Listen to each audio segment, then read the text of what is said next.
I'm just cleaning up some of the glue. I'm using a wood chisel. I like to use the wood chisel on this stuff to try and bring it down as close to as close as I can to final before I start sanding it. It just saves a lot of time. This Gorilla Glue actually comes off fairly easily. You can kind of see right there where I started to do it. It's just really foam,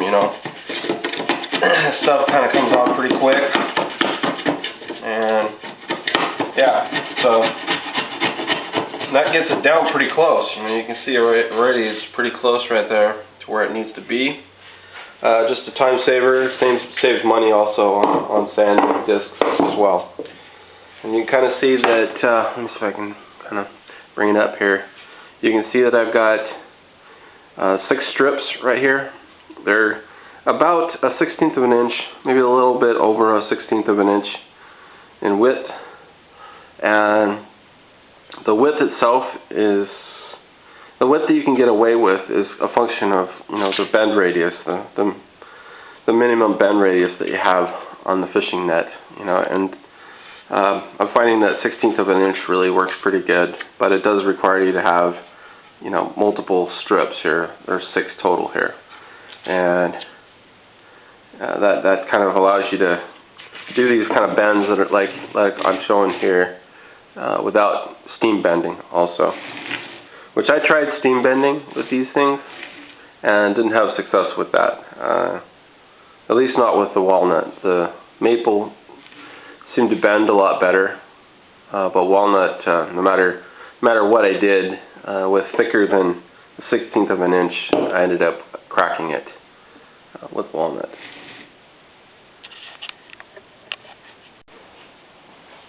Okay, this is the fishing net, sanded down with 80 grit paper. It's looking pretty good. Got it all pretty much flat. All the tape off there. And really the next step is to mark off a curve in this area here. Basically just from where the curve ends in this portion here down to the handle itself, the width here of the handle. So we need to kind of mark out a radius here, and we need to make it match on both sides. Different ways to do that. It may not be really that critical because there's going to be some sanding that's done afterwards anyway, and that's really where you really want to make it be consistent between both sides, and you want to make it have a nice smooth transition between this curve here all the way down to the handle itself. I'm going to cut this out with a bandsaw on both sides. Okay, so I cut out those pieces on the sides here with a bandsaw, roughly. I cut them shy of the line, or tried to. And I started to do a little bit of sanding on this side here. You can kind of see, that's really close to what the final look is going to be like, right there, where you can see the different layers reveal themselves here. And the last one here, I'm kind of leaving a little bit extra material on this last one here, because I want to be able to sand this whole surface here on the handle with this at the same time. So this whole thing here, I need to be kind of even. Otherwise, you might end up with a kind of a little narrow section right here. So I'm trying to leave a little extra material there. But this here is looking pretty good right here. I like the curve that's there. It looks pretty good. Then the next step here I did was I marked out straight lines. Actually, this line right here, actually I can remove that one right there. But what I did was I marked out straight lines or parallel lines to the handle. I'm sorry, perpendicular lines to the handle, where the layers start to reveal themselves. So here, here, here, here. And I'm going to zoom in on that so you can see that a little bit better.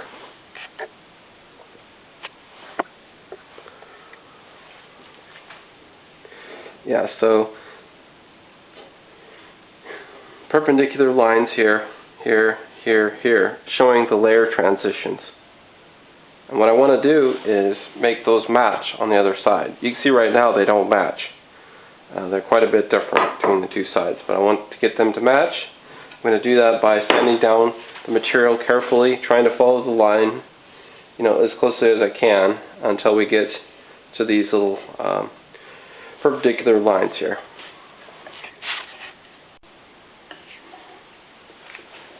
This is the handle end here. What I did was I just glued several thin strips here together on the end of the handle, and I'm just going to do, after sanding this down, I'm going to kind of do some roundovers on this, and really what it's used for is just, a stop for your hand on the end of the handle.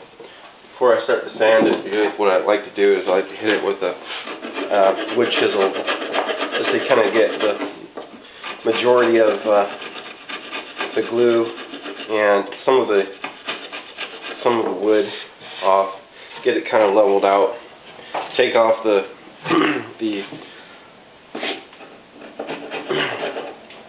this tape here, which was kind of keeping the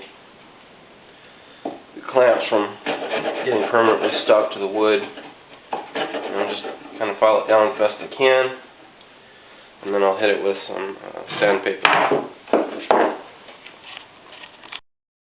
The next step on this handle end is to mark out the rounds that will be cut out in this these extra strips here. I'm going to use a bandsaw to cut them out. I'm going to freehand the round shapes that I'm going to do. Yeah, it's really just kind of just eyeballing it. I've used a pencil, so you can, if you mess it up, it's easy to, make modifications to it.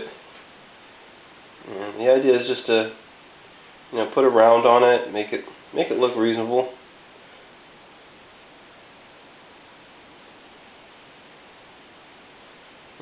This is going to get cut out with a bandsaw, so it's not going to be perfect. But sanding it down, that's where you can kind of fine-tune the shape, of what you want. So that's marked out. I'm going to cut it out with a bandsaw. Okay, so that's rough cut with the bandsaw. Going to finish it up with some additional sanding, kind of smooth out some of these curves, make it look more symmetric. The rough sanding is all done now for this fishing net. You can kind of see in this area what it looks like here. I'll flip it over, and it's pretty symmetric, pretty close, about as close as you're going to get with rough sandpaper. And the next step is to use the router and do round over, to kind of smooth the edges all around the perimeter of this, all the way down to the handle, and in the hoop area, all edges get the round over. That's the next step.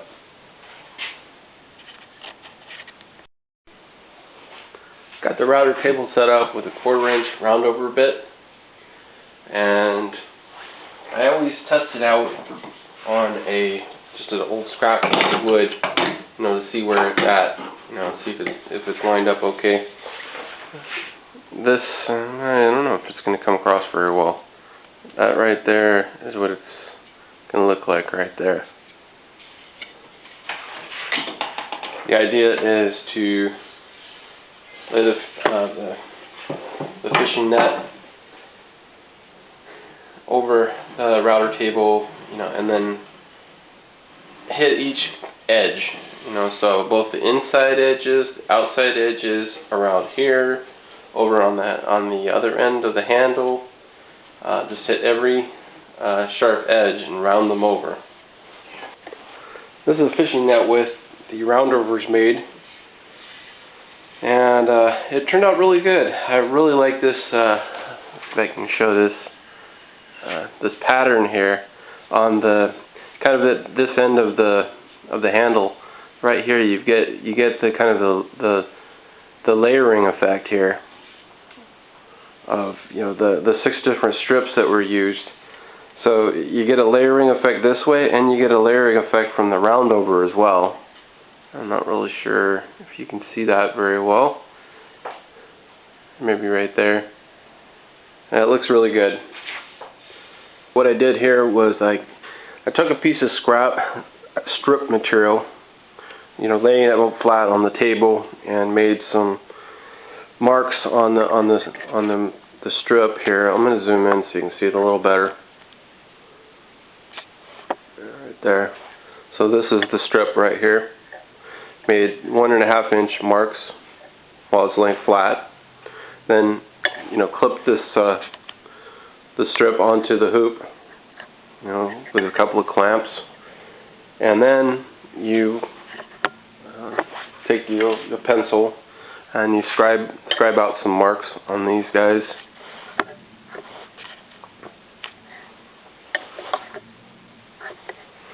Like I started to do right there. One of the key things with this is, I'm going to move this a little bit here. I'm going to have to move the camera here so you can see it. Sorry.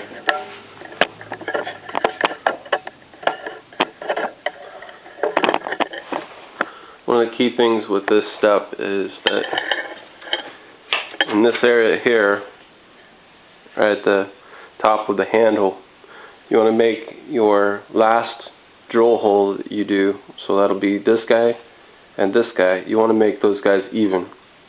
So essentially it's the distance from here to, well, if you drew a straight line across here between the 2 points, the distance from the top of the handle down to that line, and then from here to that line needs to be the same. So you end up having to adjust the strip up and down to get that to be in alignment. That's the key to this, using this strip.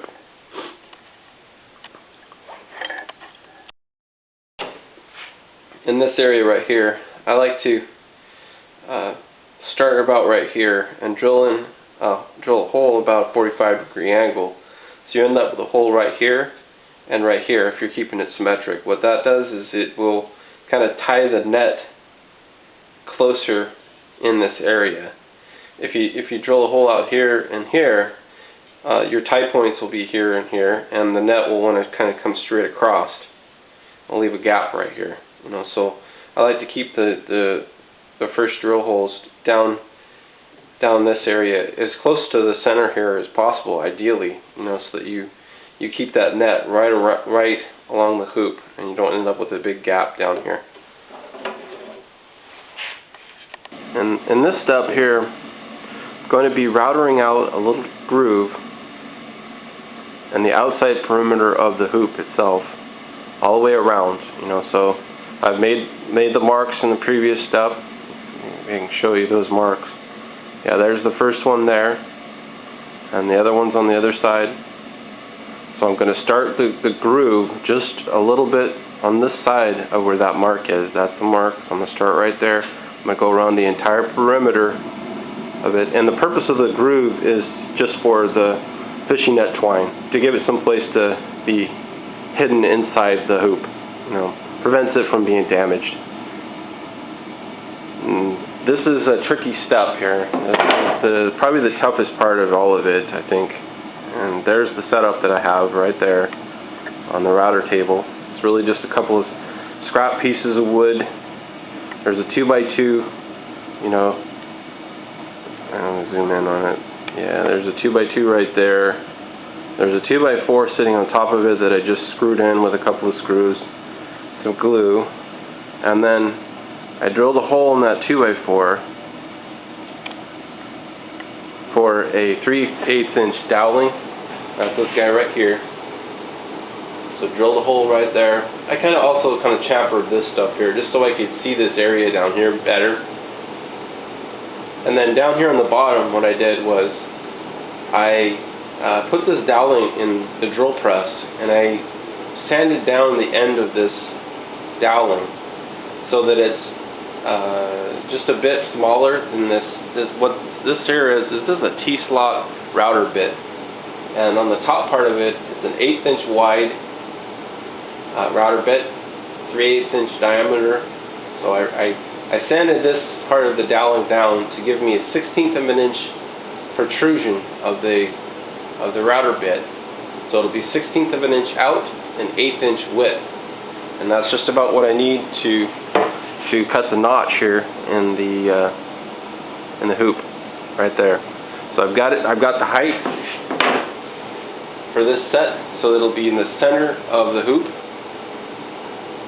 And this screw right here is really just to kind of hold this doweling in place. You don't want the doweling moving at all, up and down or sideways or whatever. I wanted it removable because that way you can adjust the depth here. You can move the doweling up and down. Okay, the trick to this step in routing the notch on the hoop is that you have to, all the time, you have to keep downward pressure on this net. You can never allow it to come up like this. If you allow it to come up like this when you're taking material off, it will screw it up. It will create a big cut, and it won't be a nice consistent line. So the way I deal with this is I always keep downward pressure on both hands. So this hand and both hands, downward pressure. When I'm moving it, it's downward pressure. When I'm moving my hand to adjust the position of my hand, that's always downward pressure. Or I will back it off from the blade or from the bit, and then I can, allow it to come up. But this is really critical. Any sort of small amount of movement of this thing upward, and it's gonna damage the whole project, the whole net. It's gonna create a big gash in there. I thought about creating a way to keep that, to force that down, something underneath here, but I think that's really just going to be kind of restrictive, in terms of sliding it and moving it, and so I'm just going to be really careful and keep pressure downward on both hands at all times. Should be all right.